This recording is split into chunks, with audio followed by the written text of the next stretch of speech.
आंसू जयशंकर प्रसाद। छायावाद के प्रमुख कवि जयशंकर प्रसाद की प्रख्यात काव्य संकलन है आंसू।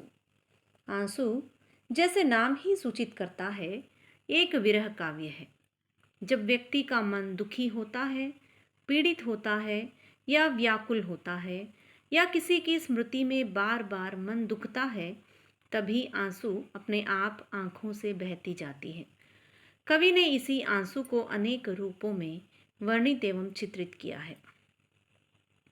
कवि अपने व्यक्तिगत जीवन के दुख और वेदना को बड़े ही मार्मिक शब्दों में पिरोकर एक सुंदर गुलदस्ता सजाया है। इसके प्रत्येक छंद में विरह वेदना की मार्मिक अभिव्यक्ति हुई है। जीवन के दुखमय क्षणों में कवि के मन में अतीत प्रेम की स्मृति जागृत हो जाती है।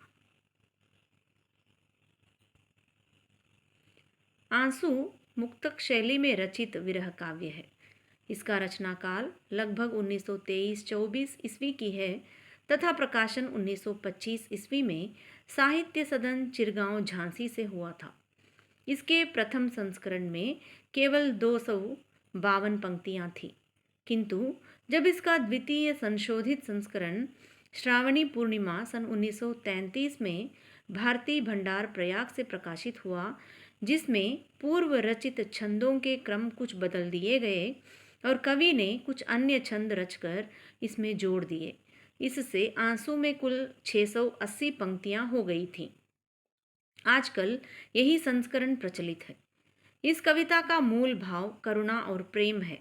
करुणा और प्रेम दो ऐसे भाव हैं जिनसे मानवता पनपती है। सहृदयता का प्रतीक है करुणा और प्रेम।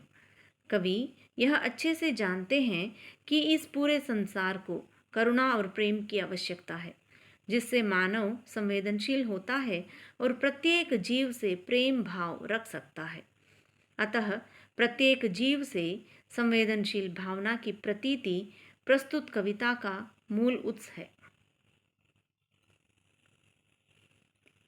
अतः प्रत्येक जीव से संवेदनशील भावना की प्रतीति प्रस्तुत कविता का मूल उत्स है। यही भाव मानव को मानव बनाए रखता है। आंसू के इन छंदों में प्रसाद की व्यक्तिगत जीवनानुभूति का प्रकाशन हुआ है।